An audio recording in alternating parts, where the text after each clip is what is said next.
Chapter 11. Losses and Gains. Roger Judson turned 6 months old in March 1816. It was about this time that his parents noticed something strange. During the day, Roger was fine. He would lie on his mat in Adoniram's study, following his father's every move, or he would crawl around the garden. He enjoyed all the attention he got on outings with his parents around Rangoon. At night, however, he was a different child. His face felt feverish, and he cried and fussed for hours. Adoniram and Anne worried over what the problem could be.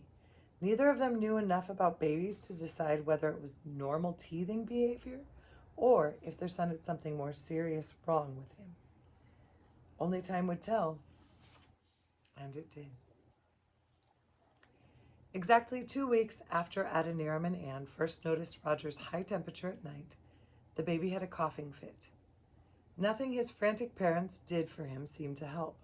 Within an hour, Roger was dead. The grief over Roger's death sent Adoniram and Anne into deep depression. Anne wanted to know if all their children were going to be taken from them. Adoniram had no answer for her as he dug a small grave for his son under the mango tree in the mission house garden.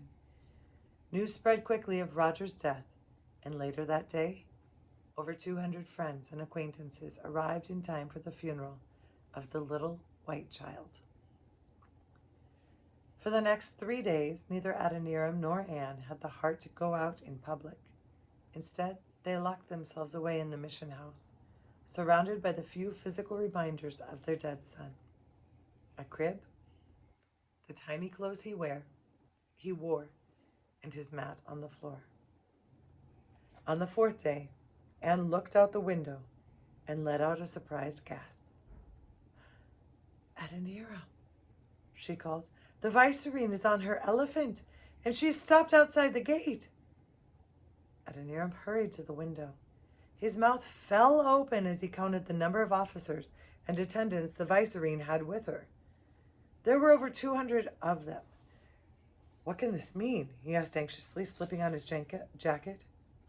"I'm not sure," replied Anne. "I have not been to visit her lately. I hope she's not offended." The Judsons stood transfixed as the vicereine, dressed in a blue and gold silk robe, was lifted down from the elephant and set on the ground. "Come on," said Adoniram, grabbing Anne's hand. "We had better welcome her." When they opened the gate, the vicereine stepped into the courtyard. "My dear sister," she began, holding out her hands to Anne, "I have only just heard of your son's death. Why did you not send for me so I could come to the funeral?" Adoniram watched his wife turn white, and supposed she too was thinking of the penalty a person could pay for offending a member of the viceroy's family. Anne quickly regained her composure. "I'm sorry," she replied. "I was so shocked by Roger's death that I did not think of it." "Ah, well, I am here now," replied the viceroy, patting Anne on the hand. "It is not good to shut yourself away like this. Tomorrow I will send an elephant for you both, and you shall be my guests for an outing." Neither Adoniram nor Anne felt like going on an outing, but deep down they both knew they had to find a way to put their baby son's death behind them and go on. Sure enough, the following morning a huge elephant arrived outside the mission house, complete with a howdah, a little booth perched on the animal's back in which Adoniram and Anne were to sit. A rope ladder was dropped, and the two of them were helped up onto the elephant's back. The driver, who sat just behind the elephant's ears, skillfully guided the animal down the road to the corner, where the vicereine was waiting on her own elephant. Looking very regal in her gold-covered howdah, the vicereine smiled and waved to Adoniram and Anne. Soon the procession of elephants and people had walked through town and out into the jungle around Rangoon. Despite their recent loss, Adoniram and Anne were fascinated by the whole adventure. Their elephant walked side by side with the vicereine's. In front of them were 30 men with guns and spears, each man clad in a red tunic and wearing a long floppy hat that reached to his shoulders. Behind them were 4 more elephants carrying the viceroy's son and important government officials, and behind them was a throng of nearly 300 servants carrying everything from huge fans to a supply of the viceroy's favorite cigars. From his position on an elephant's back, Adoniram was able to get a sense of the animal's strength. As they ventured deeper into the jungle, the path became narrower. At one point, the driver tapped the elephant with a stick, and the huge animal stopped and wound its trunk around the tree in front of it. The howdah swayed as the great beast braced its back legs and pulled the tree out of the ground by its roots. The elephant tossed the tree to one side and lumbered on down the path. Finally, the procession reached an open spot under a huge banyan tree where the viceroy signaled the procession to stop. "This will be a fine place for our meal," she said, smiling at Anne. Anne nodded and waited to be helped down the 15 feet from the elephant's back to the ground, where they all ate an enjoyable lunch. The viceroy did everything she could to take Adoniram's and Anne's minds off their dead son. The viceroy's efforts seemed to pay off, and soon both of the Judsons began to focus again on their missionary work. Anne, who was very lonely without Roger, decided to throw herself into starting a school to teach girls how to read. Most of the boys in Burma learned to read, but not the girls. And Anne wanted to do something about it. Soon there were 20, then 30 girls lined up at the mission house each morning, waiting for Anne to begin reading lessons. After class, when the mothers came to collect their daughters, Anne would tell Bible stories. Many of the women would stay for 20 minutes or longer to listen to the strange tales the white woman told them fluently in their own language. In October, the Hughes and their printing press finally arrived in Rangoon, along with a supply of paper and Burmese typefaces, generously made up for them by the head printer in Serampore. The first thing to be done after their arrival was to build a small hut for the printing press. Then it was time for George Hugh to learn as much as possible about the Burmese language so that he could set the type. While helping to set up the printing press, Adoniram kept busy translating the book of Matthew into Burmese. He also held nightly meetings with the local Burmese men. Anne was busy too. Her school for girls was flourishing, and she also had set about assisting Adoniram with the task of writing some simple Christian literature to help the Burmese people understand about God. This task was much more difficult than it may have sounded to their Baptist supporters back in New England. Most Burmese people were Buddhist and did not believe in an eternal God. They had no concept of such a being. For them, human life was an endless wheel of reincarnation, of being born and reborn from one life to the next. This cycle was marked by endless suffering caused by a person's passions and selfish desire for things that could not satisfy the spirit. The only hope of salvation for these Buddhists was to follow the noble eightfold path laid out by the Buddha more than 2,500 years before. A person who disciplined himself and followed this path could eventually reach nirvana, the state of no longer being alive, and so be freed from the cycle of being born and reborn.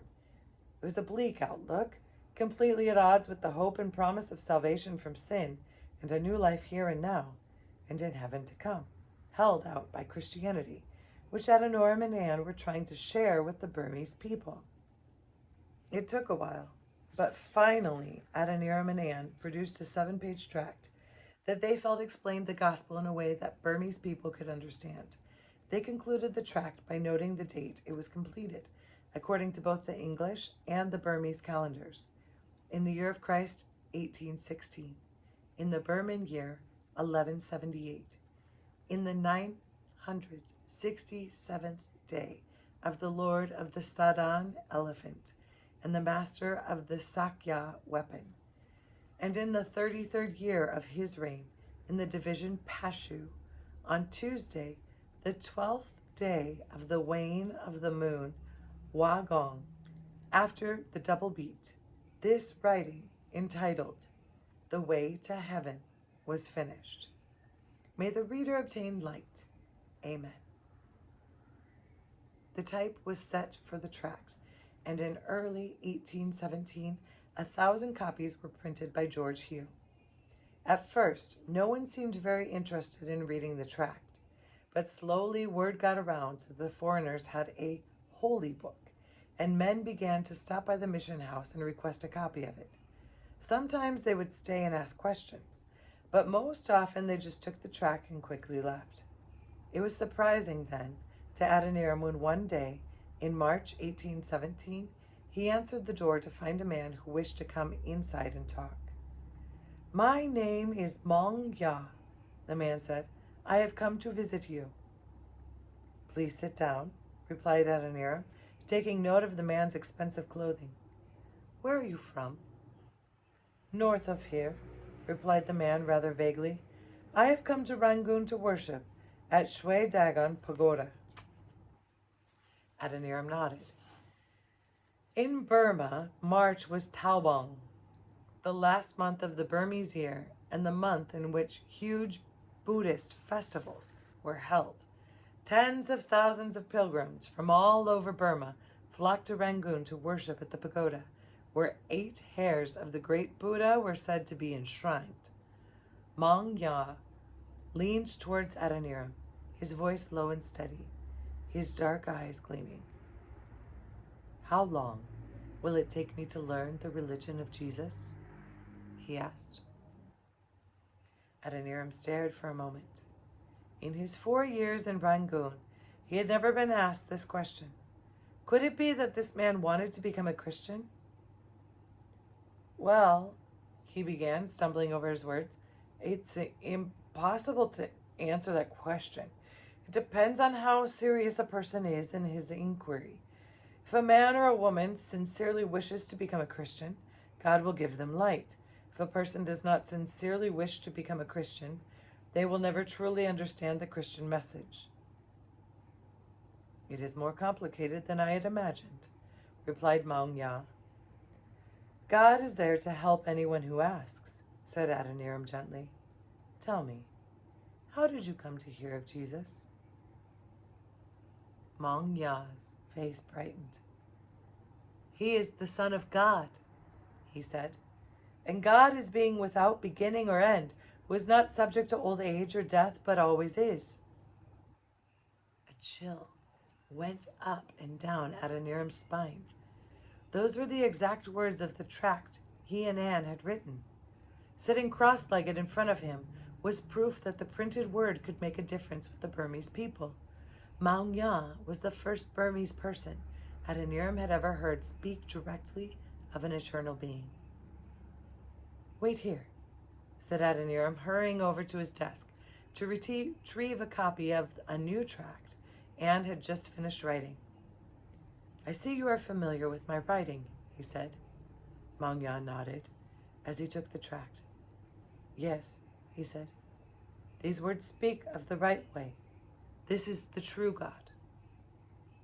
Thinking that the man was ready to become a Christian, Adoniram began to tell him more about Christianity, but Maung Ya did not want to talk anymore. "I need more of the writings," he told Adoniram several times. "What can you give me to read and meditate on?" Adoniram felt deflated. He had not yet finished translating the book of Matthew. He explained to Maung Ya that if he came back at this time next year, he would have a big book for him with the entire life of the Son of God recorded in it. But Maung Ya was not to be satisfied. "You must have something," he said. In the end, Adoniram handed him the proof sheets George Hugh had printed of the first 5 chapters of Matthew. Although they had many mistakes in them, Maung Ya seemed happy to have the pages. "I will read them every day," he promised Adoniram. I will guard them as a great treasure. For weeks, Adoniram waited for news from Maung Ya. Surely he must have become a Christian by now, he told himself. Still, no news came. In frustration, Adoniram talked to his language teacher about the difficulty the mission was having in making a single convert.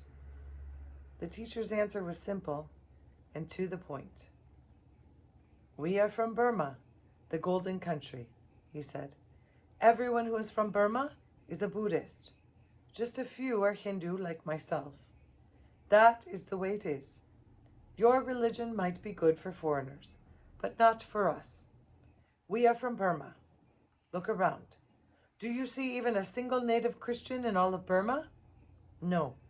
Even if your religion was truer than ours, our people would rather dwell in hell with their families than in heaven alone. Adoniram sighed deeply at the response. But it was true. During the past year, hundreds of people had taken a tract or come to listen to him or Anne talk, but not one of them had become a convert. There had to be a key to unlock their hearts, but Adoniram had no idea what it might be. Somehow he had to find a way to convince Burmese people that they could become Christians and still be Burmese.